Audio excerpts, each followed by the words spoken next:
The Tale of Johnny Town Mouse, by Beatrix Potter. Johnny Town Mouse was born in a cupboard. Timmy Willie was born in a garden. Timmy Willie was a little country mouse who went to town by mistake in a hamper. The gardener sent vegetables to town once a week by carrier. He packed them in a big hamper. The gardener left the hamper by the garden gate, so that the carrier could pick it up when he passed. Timmy Willie crept in through a hole in the wickerwork, and after eating some peas, Timmy Willie fell fast asleep. He awoke in a fright, while the hamper was being lifted into the carrier's cart. Then there was a jolting, and a clattering of horses' feet. Other packages were thrown in. For miles and miles, jolt, jolt, jolt, and Timmy Willie trembled amongst the jumbled-up vegetables.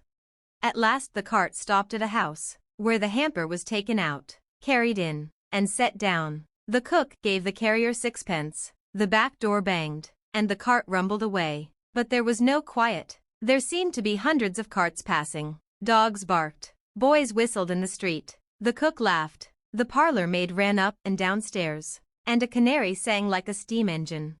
Timmy Willie, who had lived all his life in a garden, was almost frightened to death. Presently the cook opened the hamper and began to unpack the vegetables. Out sprang the terrified Timmy Willie. Up jumped the cook on a chair, exclaiming, "A mouse! A mouse! Call the cat! Fetch me the poker! Sarah!" Timmy Willie did not wait for Sarah with the poker. He rushed along the skirting board till he came to a little hole, and in he popped. He dropped half a foot, and crashed into the middle of a mouse dinner party, breaking 3 glasses. "Who in the world is this?" inquired Johnny Town Mouse. But after the first exclamation of surprise he instantly recovered his manners. With the utmost politeness he introduced Timmy Willie to 9 other mice, all with long tails and white neckties. Timmy Willie's own tail was insignificant. Johnny Town Mouse and his friends noticed it, but they were too well bred to make personal remarks. Only one of them asked Timmy Willie if he had ever been in a trap. The dinner was of 8 courses, not much of anything, but truly elegant. All the dishes were unknown to Timmy Willie, who would have been a little afraid of tasting them, only he was very hungry, and very anxious to behave with company manners. The continual noise upstairs made him so nervous that he dropped a plate. "Never mind, they don't belong to us," said Johnny. "Why don't those youngsters come back with the dessert?" It should be explained that 2 young mice, who were waiting on the others, went skirmishing upstairs to the kitchen between courses. Several times they had come tumbling in, squeaking and laughing. Timmy Willie learnt with horror that they were being chased by the cat. His appetite failed. He felt faint. "Try some jelly?" said Johnny Town Mouse. "No, would you rather go to bed? I will show you a most comfortable sofa pillow."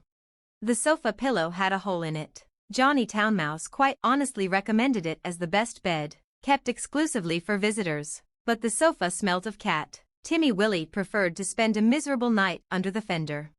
It was just the same next day. An excellent breakfast was provided for mice accustomed to eat bacon, but Timmy Willie had been reared on roots and salad. Johnny Town Mouse and his friends racked about under the floors, and came boldly out all over the house in the evening. One particularly loud crash had been caused by Sarah tumbling downstairs with the tea tray. There were crumbs and sugar and smears of jam to be collected, in spite of the cat.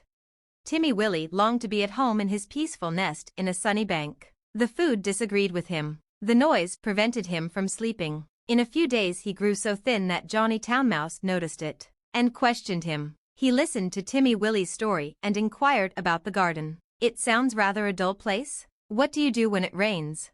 "When it rains, I sit in my little sandy burrow and shell corn and seeds from my autumn store. I peep out at the throstles and blackbirds on the lawn, and my friend Cock Robin, and when the sun comes out again, you should see my garden and the flowers, roses and pinks and pansies, no noise except the birds and bees, and the lambs in the meadows."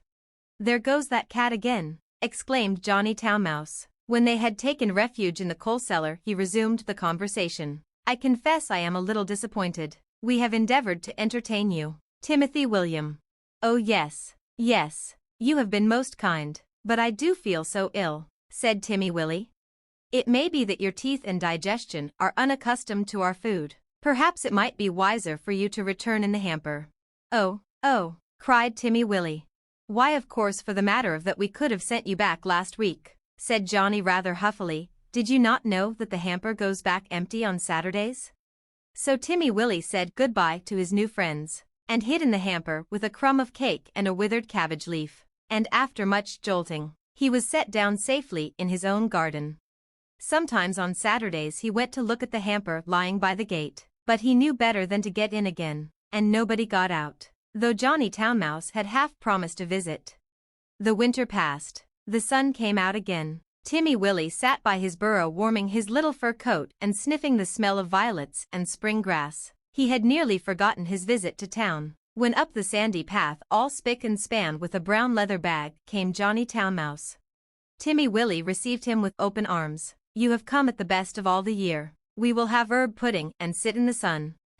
It is a little damp," said Johnny Town Mouse, who was carrying his tail under his arm, out of the mud. "What is that fearful noise?" He started violently. "That," said Timmy Willie, "that is only a cow. I will beg a little milk. They are quite harmless, unless they happen to lie down upon you. How are all our friends?" Johnny's account was rather middling. He explained why he was paying his visit so early in the season. The family had gone to the seaside for Easter. The cook was doing spring cleaning, on board wages, with particular instructions to clear out the mice. There were 4 kittens, and the cat had killed the canary.